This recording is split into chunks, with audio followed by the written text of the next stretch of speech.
nating prioridad ang pag-ayos ng ating mga infrastruktura. Ang una, hindi samahan ng mga palpak at manhid.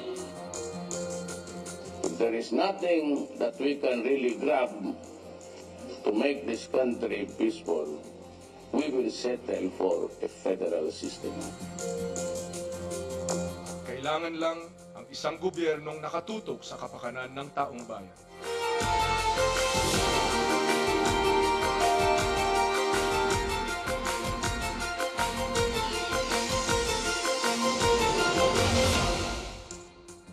Hi, I'm Pio Ontiveros. In a country with a population of a little over 100 million, about half of that registered voters, how do you bring the candidates in a national election and the people together?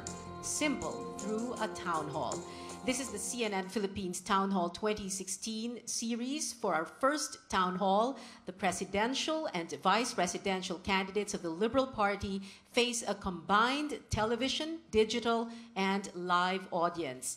Television as the primary source of information and entertainment is still king. But with the rise of social media, virtual engagement is crucial. Still, we want to engage the young people in the country's universities. For our first town hall, we are in the home of the UAAP Season 78 men's basketball champions, the FEU Tamaraws.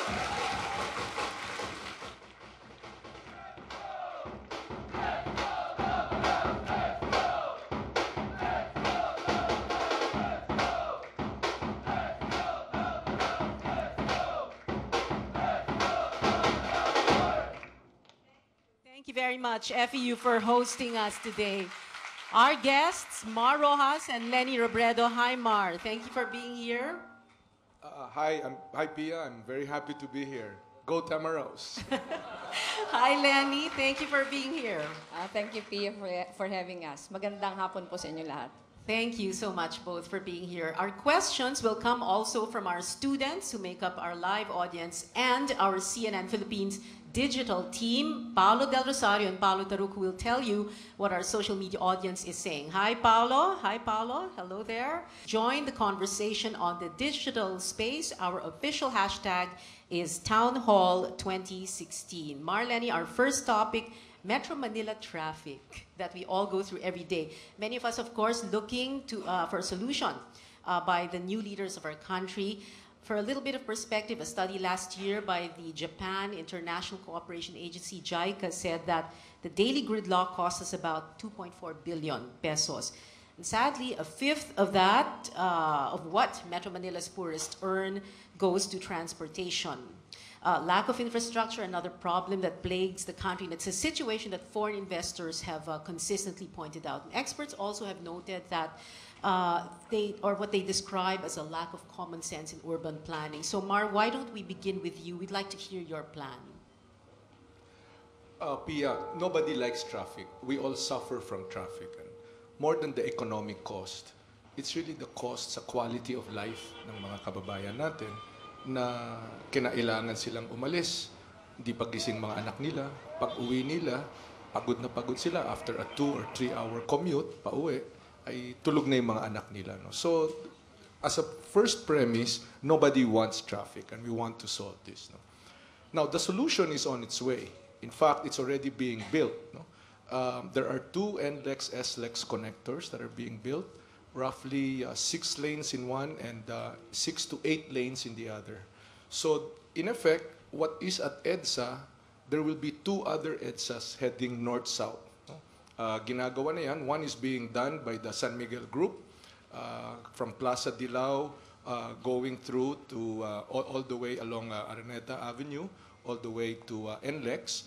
And then the other is being done by the Manny Pangilinan PLDT Group that is coming naman here along the PNR Railway, all the way to through the ports and into NLEX. So, dadating na yan, and in a matter of a few months, matatapos na yung construction, elevated highways ito, at giginhawa ang traffic dito sa Anong mauna, election o yung NLEX? hindi, mauna ang election. Mauna ang Okay. election. Pero hindi ito, ang elevated highway, Pia, hindi naman basta-bastang ginagawa ito. No? I mean, it takes time. Kahit pa na na-bid out ito at in-award ito halos a year and a half ago because of the engineering, the financing, the construction, right-of-way, so on and so forth, yung construction, ngayon pa lang natin nakikita. Pero matagal nang tinatrabaho ito. Ganun pa man, this is just one part of the solution. Another part of the solution ay yung pag-rationalize ng ating bus system. No? Dito sa bansa natin, yung may-ari ng bus ay pribado. Sa iba't ibang mga bansa, lalo na sa mga malalaking lungsod, gobyernong may-ari ng bus para hindi sila nag-aagawan sa pasahero. Yung agawan ng bus ang kumakain sa mga lanes dahil yung mga tsuper, yung mga kumpanya, of course, naghahabulan sila para sinong unang makakarating sa susunod na bus stop. What are you suggesting? So we are going to, if elected, we will reverse all of the franchises given, make it government, bid it out to one operator so that itong mga bus na ito ay hindi maghahabulan, hindi mag-aagawan sa mga pasahero. Pipila sila, okay lang sa kanila kasi yung mga tsuper, ang bayad sa kanila ay ayon sa minimum wage, hindi ayon sa porsyento na kinikita ng kanilang bus. Pangatlong pinakamahalaga ay yung sa mass transit. No? Yung kalye, of course, napupuno yan sa mga sasakyan na nabibili.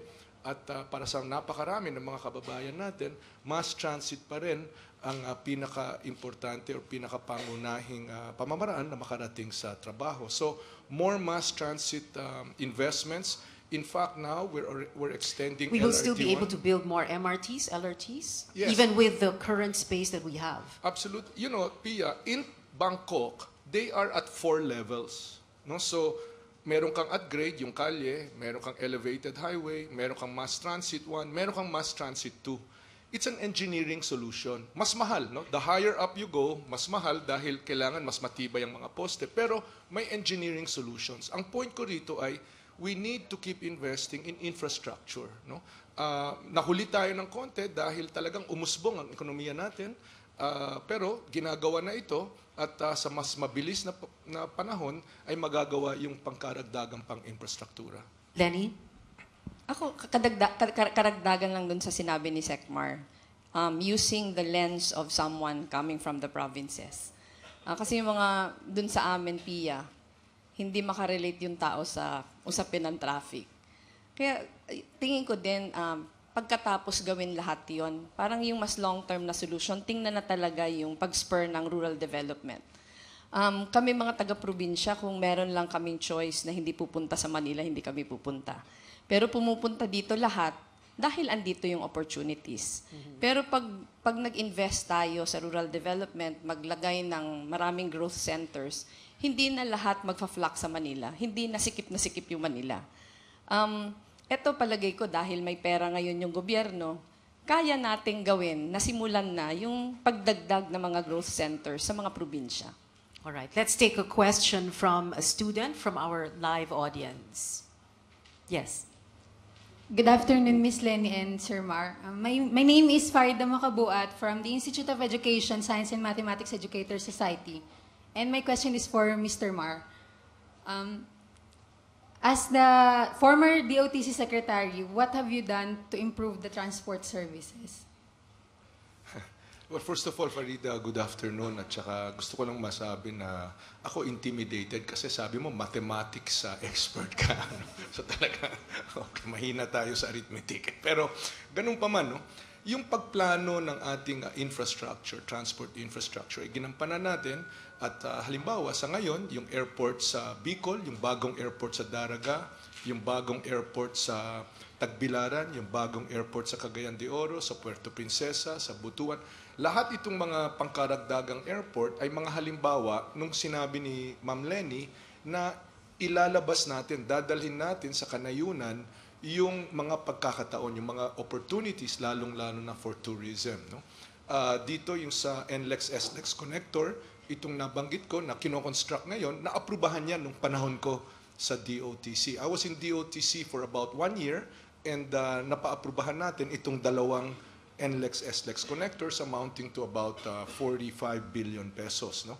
So ito yung mga halimbawa na naisagawa natin, kasama na doon yung pagpapa-improve ng NAIA Terminal 3 at saka Terminal 1 na ngayon ay natatapos na.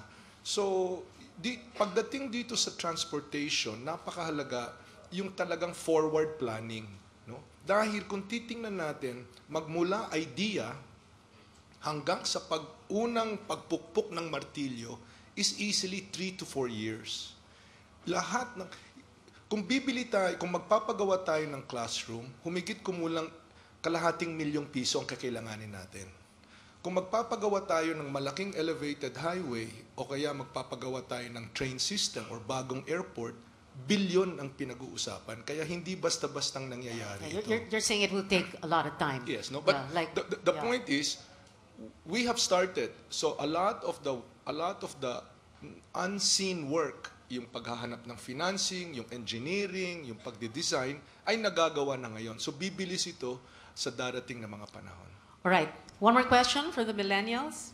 Magandang hapon po, Secretary Mar and Ma'am Lenny. Mikey Tuazon from the Institute of Education, Society of Language Educators. Questions po para sa inyong dalawa. Secretary Mar, who is the best president in Philippine history, except for your grandfather, Manuel Rojas? You can relate yourself with and why. Kay Ma'am Lenny naman, same question. Who is the best vice president in Philippine history you can relate yourself with and why? Lenny? Teka, napakahirap. Pwede bang si Secmar muna? Wala akong maisip, actually. Okay, Mar. I would say Noynoy Aquino, undoubtedly. No?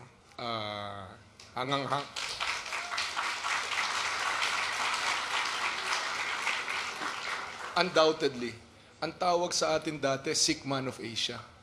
Para tayong lumpo, may sakit, hindi tayo nakakasabay sa ating mga kapitbahing bansa. Ngayon ang tawag sa atin, Asia's Bright Star. No? Malayo nang narating natin at nagsimula lahat ito sa Daang Matuwid mula noong 2010.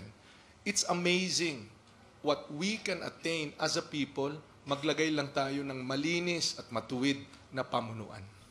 All right.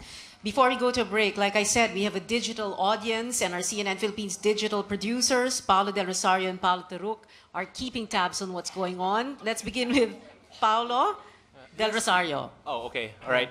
This one's for Representative Lenny. This one's from Raymond Ricarte.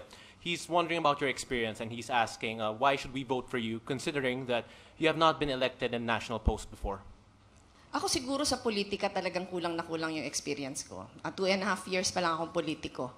Pero sa trabaho, pakiramdam ko ako yung pinaka-experience pagdating sa pakikitrabaho sa grassroots. All my life has been devoted to working for the basic sectors. All my lawyering life has been devoted to working with the grassroots. Yung NGO work ko, yung pagiging abogado ko, dinevote ko lahat sa NGO work. Yung mga hindi ako yung abogado na nagtatrabaho sa law office, pero nagtatrabaho sa local communities, farmers, fisher folks, women and children, urban poor, laborers, etc. Paolo Taruc, what are people saying? This question is from Leo Cabrera from Facebook, and it's addressed to Mar. He wants to know if there have been times when he has disagreed with the president, and what would he have done otherwise in those disagreements?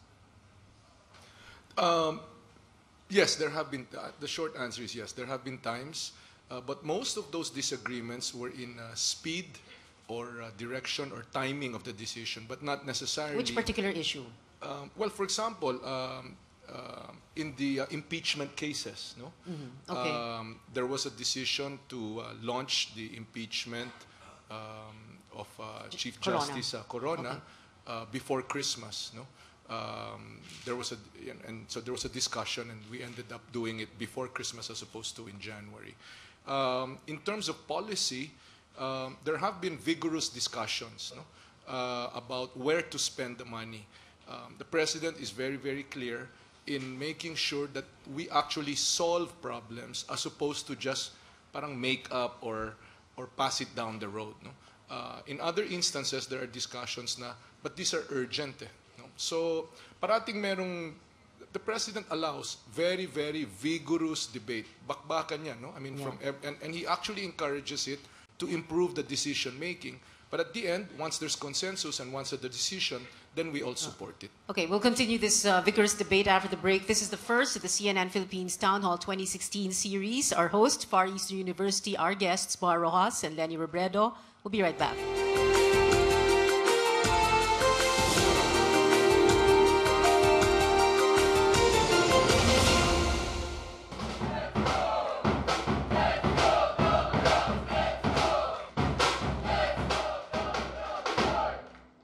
Welcome back to the CNN Philippines Town Hall 2016 series. We're coming to you from the home of the UAAP Season 78 champions. Our guests, Mar Rojas and Lenny Robredo. Questions now from our live audience. I'm Mark Eugene Nadella from the Organization of Junior Finance Executive. My question is, should you win, how would you solve drug abuse, malnutrition, and limited access to healthcare? Naku, you'll need 3 hours to answer that question. all in the 30 seconds. 30 seconds and counting. I'm timing you, Let me just focus Mar. on drug abuse. No? When I was at DILG, the PNP and I, we really did a super effort to try and catch as many of these pushers, manufacturers, and dealers of drugs. No? Pero nakita ko na kulang kung PNP lang ang aasahan natin. It has to be a whole of community approach talaga. No? Teachers, parents, barangay officials, local government units, police. Police is just one component. And we really need to make a whole of government, whole of community approach. The drug problem is endemic in our country. Walang pamilya na hindi tinamaan, hindi naging biktima ng illegal drugs sa ating bansa. No? So, at hindi naman pwede na iasa lang ito sa PNP na paghuhuli nila dahil yung demand ay naandyan pa rin. So we need to be able to create new ways of addressing this problem. All right, maybe Lenny, you can take the malnutrition question. Yung sa akin yung malnutrition, mas lokal yung approach. Hindi lang, sa akin hindi enough yung feeding. Meron mga nagpo-propose na universal feeding program sa schools. Sa akin hindi yun enough Kasi kahit feeding yung gobyerno, kung hindi natin inaasikaso yung poverty, patuloy pa din nadadagdag yung mga malnourished. So, sa akin, dapat sabay siyang inaasikaso at dapat sinisimulan siya pag buntis pa lang yung nanay. Kasi pag mag-uumpisa tayo na nasa paaralan na yung bata, baka too late an intervention. Marami na nitong mga naging successful na approaches sa amin na pwedeng gawin. Pero yung sa akin lang, palakasin talaga yung nutrition councils, lalo na sa mga barangay. Kasi talagang sila yung basic deliverer of services. Can you also tackle the healthcare question in 15 seconds? 50 na lang. Naku, paano? Sige, yung healthcare naman, ano din yon? Para sa akin, mas local din. Yung national kasi parang inaasikaso na natin ngayon, yung PhilHealth natin, meron ng point of care program na hindi na kailangan na meron kang ID, hindi na kailangan naka-enroll ka. Pag ikaw ay nangangailangan ng tulong, pumunta ka sa isang government hospital, automatic nang i-deduct sa yung PhilHealth. Pero sa akin kasi, mahalaga din yung prevention. At yung pagpapahalaga ng prevention, magagawa din yun sa barangay level, saka sa local level. One more question from our FEU students. Good afternoon po. I'm Pat Padua from Political Science Society. This question is addressed to both of you po. As a democratic nation, the true measure of democracy's success in our country lies within the competency of our local governments and level of people's participation. So, what are your what innovations will you create to improve leadership at the grassroots level po? Thank you. Well, nasimulan na natin yan. In fact, ang nagsimula niya nung siya ay DILG was Secretary, yumaong Secretary Jess Robredo. Ito yung Seal of Good Local Governance, no? Na lalo pa nating pinalawak at pinaigting na nagbibigay ng kakilahan, ng pangakayangan sa ating mga local government chief executives kung maganda ang kanilang ginagawa. So we give them inducement, we give them incentive na asikasuhin nila yung healthcare, asikasuhin nila yung peace and order, asikasuhin nila yung mga persons with disabilities, yung mga nasa laylayan, no? Yung environment. So ito yung checklist na binibigay natin at nang sa ganun, parang to-do list na lang sa kanila. Hindi na mag-iisip pa sila ng kung ano-ano pang mga programa, naandyan na yan at ipapatupad na lang nila. Yung sa akin, hindi din innovation kasi nasimula na ng asawa ko and it worked. In fact, I filed an empowerment bill sa Kongreso para sana institutionalize yung naumpisahan ng asawa ko sa Naga. Yung ginawa kasi sa Naga, yung paniniwala na yung government is not about government officials alone, na yung responsibilidad sa kanya lamang. Pero yung government is about the relationship of government with its constituency. Para yung pinakabuod niya, dapat yung gobyerno, binubuksan yung sarili niya, binubuksan yung mga tao na magkaroon ng spaces for participation in governance. In the sense na binibigyan niyang seat at the table. Kino-convert nito yung treatment sa constituency from mere beneficiaries to partners in development. In Naga, it worked. Sa Naga kasi, nung naramdaman na tao na bahagi siya ng gobyerno, parang yung mindset umiba na. From a very critical constituency, naging very collaborative siya. Stakeholder siya sa lahat na successes and failures ng gobyerno. Kasi hindi niya tinitingnan yung sarili niya na outsider, pero bahagi na nito. More questions for former DILG Secretary Mar Rojas, the LP's presidential bet, and Lenny Robredo, the vice presidential bet of the Liberal Party. Inclusive growth, of course, is a stated goal of the Aquino administration, and it's a very popular theme among all the candidates for 2016. Can you tell us your specific plan to achieve this, to keep the momentum going? Well, two things, no? Una, itutuloy natin yung ating safety nets programs, no? Ito sa PhilHealth, yung sa 4Ps, etc. No? Mahalaga yon. Pero ito yung innovation, ito yung idadagdag natin na an expanded program. We call it yung walang maiiwanang fund or walang iwanan fund. No? We have 100 million people. Lahat sila nakatira sa iba't ibang bayan sa bansa natin. No? So, lalaanan natin ng 1,000 piso ang bawat tao. Hindi sa cash, pero bilang sa projects. No? So, kung meron kayo isang bayan na, let's say, 50,000 ang nakatira doon, so may 50 million siya automatic. Hindi kailangan na sumipsip, hindi kailangan na maging kapartido, hindi kailangan na humalik sa singsing ng kahit sino. Magkakaroon siya ng 50 million pesos taon-taon.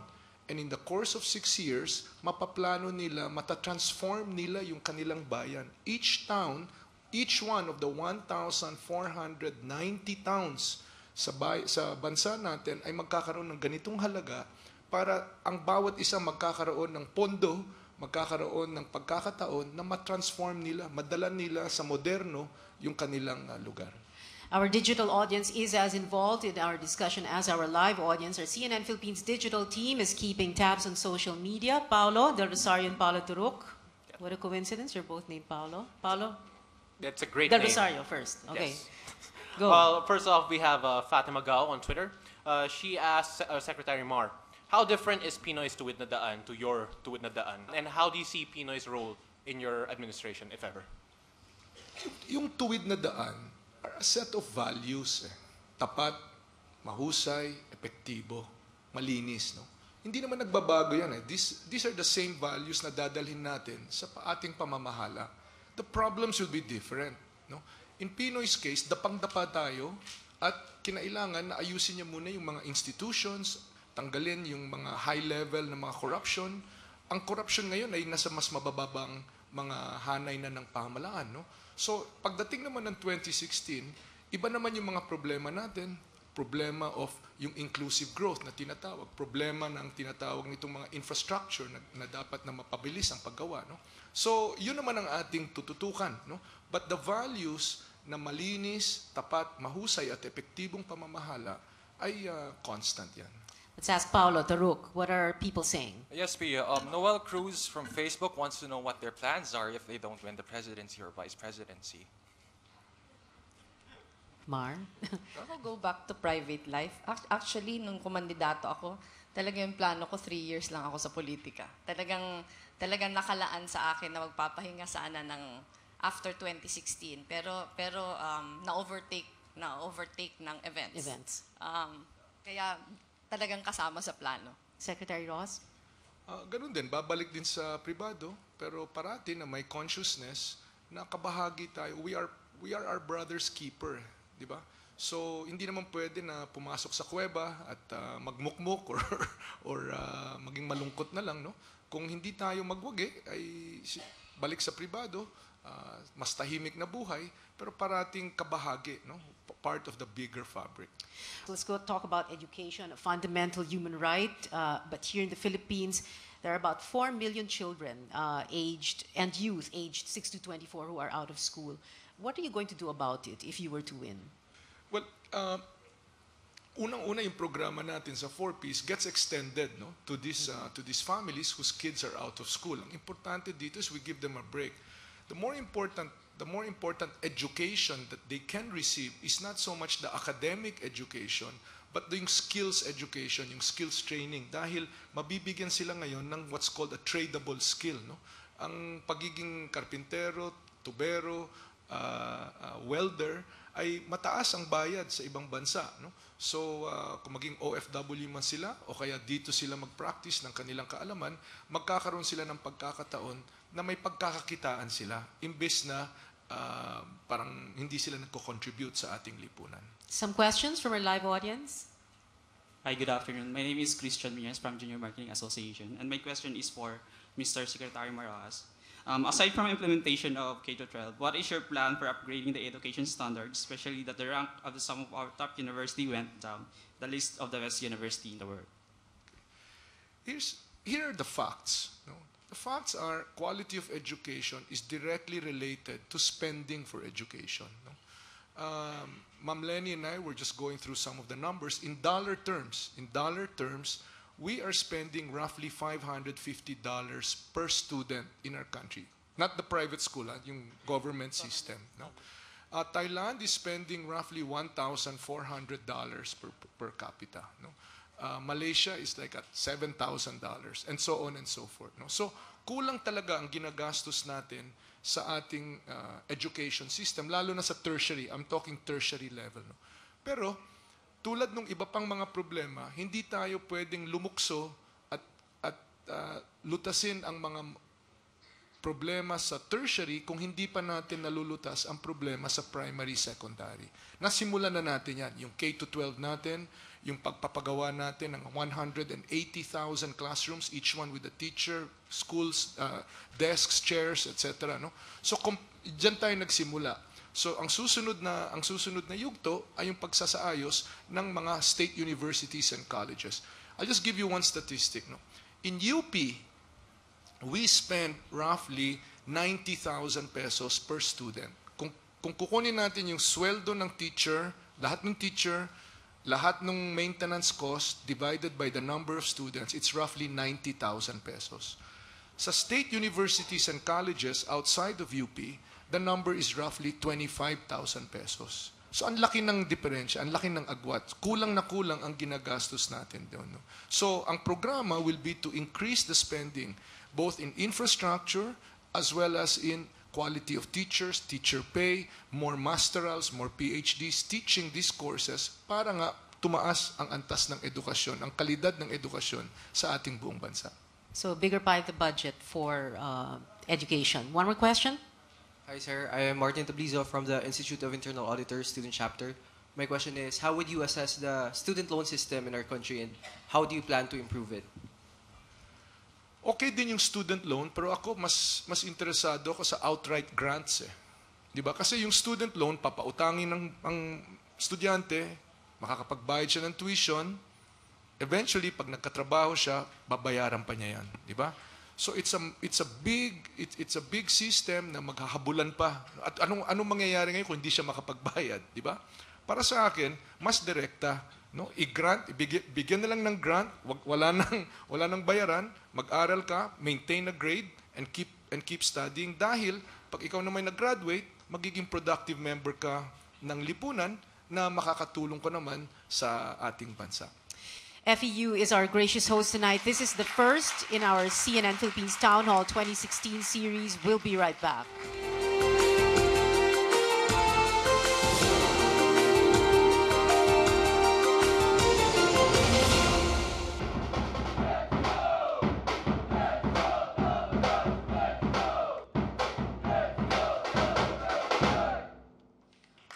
Welcome back to CNN Philippines Town Hall 2016. Our guests, Mar Rojas and Lenny Robredo. This is in the Far Eastern University. Questions from the digital audience. The digital team, of course, has its hands full. A lot of people saying so many things on Facebook and Twitter. Go ahead. Yes, Pia. Jason Villarpa from Facebook wants to know Mar and Lenny's approach to decision-making. How do they make their decisions, especially if they win the presidency and the vice presidency? Ako I'm more consultative. I've been trained to do that. My husband was also that way. It's giving voice to so many people. I believe that the best solutions can be arrived at by listening to so many voices. I think that consensus building or consultative or participative decision making is the way to go, so that you get the best ideas. No? But at the end of the day, somebody has to make a decision, and I'm prepared to make those decisions. No? The easy ones won't even get to the presidency. Because they will already be made. Yeah, they're supposed to be attended to by the lower levels, no? So by the time a problem or a decision gets to the presidency, for example, do we file or don't we file a case versus China in UNCLOS, United Nations? That's a big decision. That's not something that you do overnight. But at the end of the day, you have to make a decision. We have to protect our territory. So the president made that decision, and I would have made the same decision, right, of filing that case. So you take in all the best inputs that you can, and at the end of the day, it's pass your papers time, ready or not, and you have to make that decision. And I will make those decisions. Paolo Del Rosario. So Reggie De Leon asked over Twitter, after the Paris attack and San Bernardino massacre, how will you protect the Philippines from possible attacks? Well, I think that that's one of the reasons why the president and we, Daang Matuwid, are pushing for peace in Mindanao, no? Because the very elements, which is Muslim fundamentalism and Muslim autonomy, that fueled the thinking of those people in San Bernardino, that fueled the thinking of the people in Paris, that fueled the thinking of ISIS, is also, or may also come into our own country. Right now, it's Filipino versus Filipino. Diba? Pwede pang pinag-uusapan yan, kaya napag-usapan natin with MILF yung ating problema sa Mindanao. Pero kung yung mga dayuhan ay pumasok na rito, iba yung agenda nila. Ang agenda nila ay guluhin tayo. Diba? Kaya para sa atin, mas mabilis na malutas natin ang problema sa Mindanao, sa kapayapaan, mas mabuti para sa atin. Secretary Ross, you already mentioned China. The question is, if Manila wins its case against China in the arbitral tribunal, how would your administration make sure that the decision is honored? Well, tangkapin natin ang katotohanan. We don't have aircraft carriers. We don't have all the weapons that China has. No? That's why kabahagi tayo ng international community. And so we will be, together with the community of nations, insisting on the implementation of whatever that decision may be. No? Whether it is the United Nations, UNCLOS, WTO, any international organization is only as credible as its last decision and its ability to implement it. No? And that's why we should be, while working with the international community, building up our alliances with the United States, with other countries, ASEAN in particular, so that hindi tayo nag-iisa. Kasi anong laban natin kung China versus Philippines lang ito? Ang gusto ng China yung tinatawag nilang bilateral. Tayong dalawa lang ang mag-uusap. Eh parang heavyweight na boksingero kumpara sa flyweight. Diba? Isang pitik lang, baka hindi nga tayo mag one round. Kaya tayo, nagdala tayo ng resback. Yung ASEAN, yung US, yung United Nations, para hindi tayo basta-bastang mabaliwala.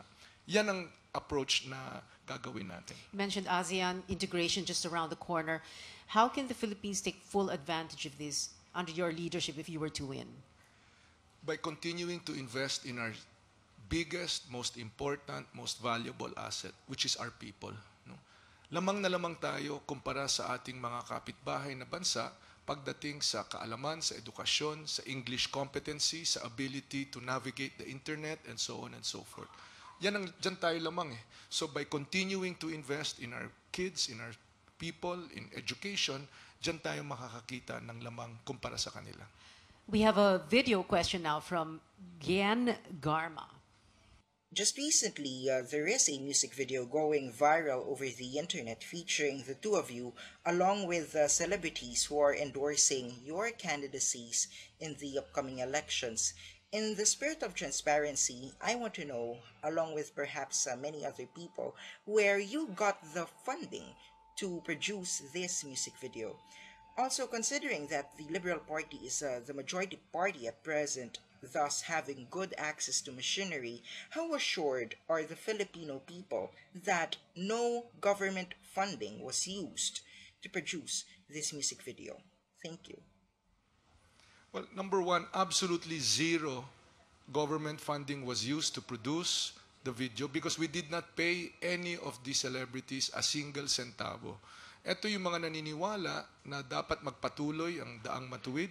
Nakikita nila na malayo na ang narating natin, marami nang napagtagumpayan natin, at nais nila na magpatuloy yung kaunlaran sa ating bansa. So wala kaming binayaran na kahit sinong celebrity or sinong star or kahit sinong tao na mag-appear doon sa music video na yon. No cost at all. No cost. Okay. Questions now from the live audience. Yes, go ahead. Good afternoon, Secretary Mar Rojas and Representative Robredo. I'm Mark Laxinto from the Institute of Arts and Sciences Communication Society. So my question is, what is your take on the Philippine tax system, which seems to be outdated and burdensome? Well, yung tax system natin, unang-una, no, ought to be reviewed, as in all laws constantly have to be reviewed. No? Nasa filosofiya namin ni Lenny at ng Liberal Party yung primacy of the income earner, no? Na yung pera first and foremost belongs to the income earner and only secondarily na kung anong i-contribute niya bilang buwis sa pamalaan, no? So historically in the past naisabatas na natin. These are actual laws that I've passed. No? When you made me a senator in 2004, naghain tayo ng panukala at ito'y naging batas. Itinulak natin ito. And that's the reason why if you're a minimum wage earner and up to 80,000 pesos of income annually, wala kang binabayarang buwis dahil itinulak natin yan. Isinabatas natin yan. No? So meron kaming track record na para sa amin, merong minimum level na kikitain ng tao bago siya papatawan ng buwis. So, para sa amin, kung dapat na i-reviewin ang kasalukuyang tax system, then bukas kami dyan. But lowering income tax, 32%? Yung sa 32%, ang importante dito is not so much the rate itself. Ang importante, Pia, is what is the coverage of the tax system? Bigyan kita ng statistika, no?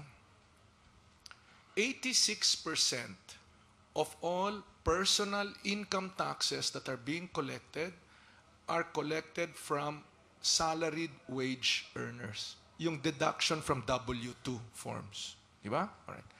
Only 14% are being collected from professionals.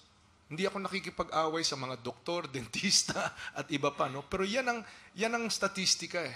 Diba? Yan ang katotohanan, no? So, mabigat ang pasanin ng mga salaried wage earners dahil wala silang kawala. Hindi pa nila nakikita yung kanilang sahod nakakaltasan na sa W-2 form, yung 20% withholding. Samantala, yung net na sumusubaybay at nagmo-monitor dito sa so-called informal sector ng ating ekonomiya ay medyo malalaki ang butas, maraming nakakalusot.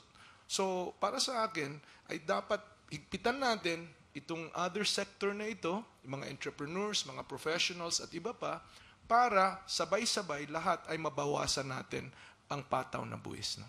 This is CNN Philippines Town Hall 2016. Our guests, the Liberal Party's Ross Robredo tandem. We'll be right back.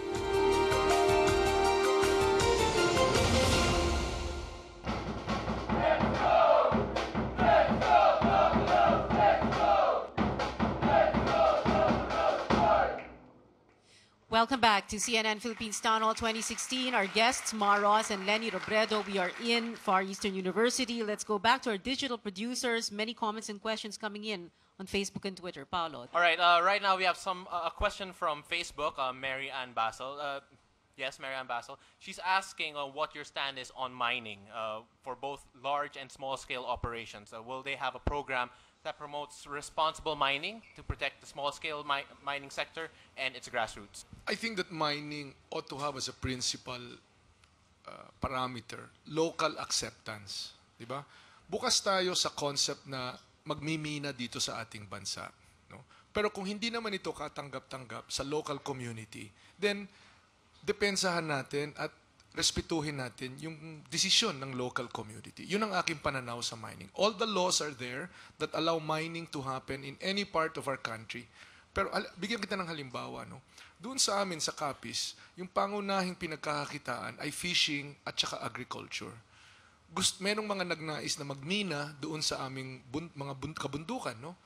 Pero dahil sa pangamba na yung mga chemical at iba pang mga byproduct ng mining ay sisira sa kalinisan ng tubig na kinakailangan namin para sa mga fish ponds, para sa palayan, etc., pinagpasyahan ng komunidad na ayaw namin ng mining doon. So ito ay pinaglaban ko. No? Kahit pa nung DTI ako, ay nag-aakit tayo ng investors sa mining sector. Ang point ko dito is local acceptance is the key element to deciding whether mining actually happens in any community sa bansa natin. Lenny, you want to take the question too? Yung sa akin naman karagdagan dun kay Secmar. Yung mina kasi non-renewable resource yun. Kailangan siguro masigpitan natin yung ating environmental laws. Kasi baka yung nakukuha natin na revenue galing doon, hindi siya sapat para tapatan yung nababawa sa atin. Pagdating sa losses natin sa environment. Ito din yung pinaka-argument ng karamihan kung bakit ayaw sa small-scale mining dahil nga yung parang kakulangan ng pagkaintindi ng lokal sa mga kaakibat na implikasyon nito. Kaya yung sa akin lang, dapat siguro bibigyan ng value yung lahat na hindi lang ng benepisyo, pero pati yung nawawala. Faster internet, Wi-Fi. Secretary Rojas' arrival had promised free Wi-Fi for the entire country if he wins. What are you going to offer the millennials and their parents like me? Alam nyo, pinapangako pa lang nila, ginagawa na ng daang matuwid eh. Right now, all across the country, there is a program of free Wi-Fi internet sa lahat ng pamayanan, sa lahat ng bayan na ginagawa ng DOST, DILG, at ng local government units all across our country. So, niro-roll out na ito at ito'y na isa sa katuparan na. No? Now, to simply offer free Wi-Fi is not really a responsible sort of response because ano naman ang speed ng Wi-Fi na yon? Libre nga, pero baka ang bagal, parang pagong, di ba? Baka dial up. Ang importante dito, here's the thing, no? There are nearly 1 million Filipinos that earn a living through the internet, teaching English to Korean kids, drafting and editing manuscripts from abroad, doing creative work, drawings, graphic design for others abroad, no? Lahat sila nagnenegosyo bilang profesional.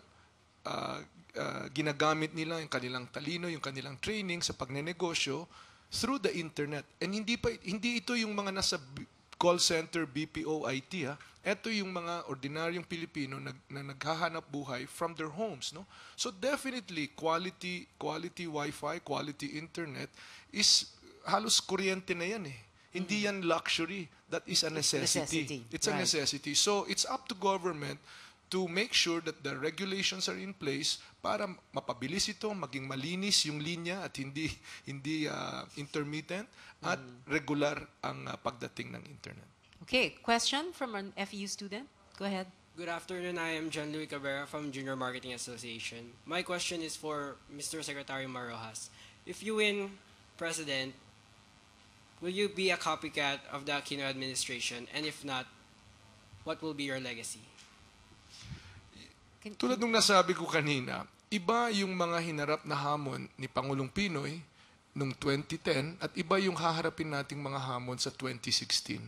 Siguro sa madaling salita, no? Kung si Pinoy ay naghatid sa atin ng daang matuwid, pagdating ng 2016, dadalhin ko naman ang ating bansa sa paggamit ng daang matuwid tungo sa bayang matuwid, na kung saan lahat tayo ay namumuhay na may dangal, na pag tayo'y kumayod, aasenso tayo, na pag tayo nagkasakit, may sasagot mula sa gobyerno sa ating mga pangangailangan, na ang ating mga anak ay may pinanghahawakang pag-asa dahil makakatapos sila sa kanilang pag-aaral sa kalidad na edukasyon na siya'y pwedeng makipagtunggalian sa buong mundo.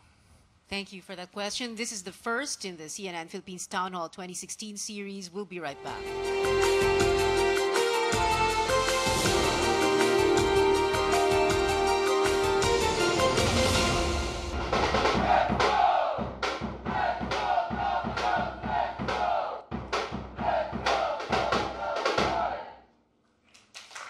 Welcome welcome back to the final stretch of CNN Philippines Town Hall 2016. With us, Mar Rojas and Lenny Robredo. We're going to get a question from the live audience, an FEU student. Yes, go ahead. Hi, my name is Love Gerdose. I'm from the Oratorical and Debate Council. I would just like to ask a simple question for Ms. Lenny. Assuming that your partner doesn't win as the president, how do you plan to work well with your new president? Ako sana hindi mangyari.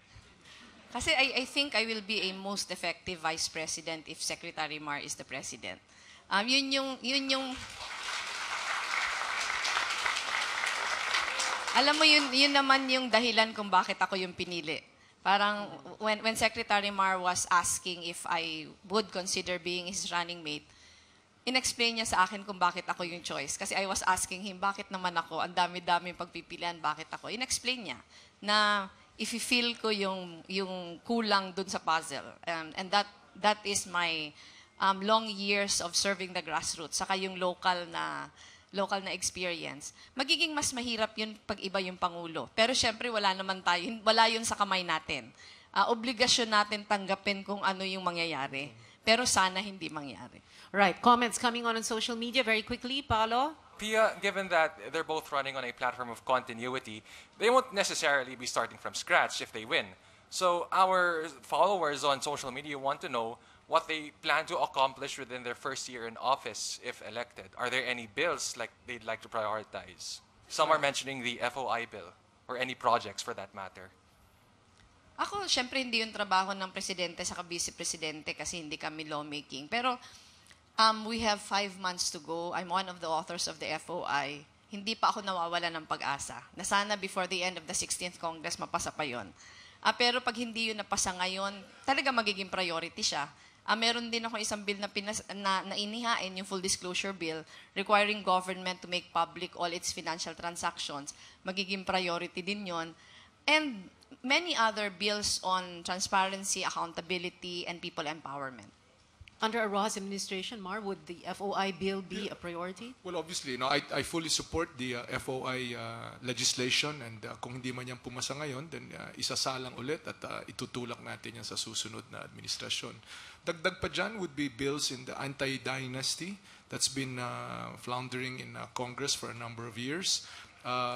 Dapat hindi ginagawang negosyo ang pagsisilbi sa bayan, na kung saan ay buong kamag-anakan ang pumapasok, parang ipinapasa-pasa na lang, no, sa isang pamilya. No?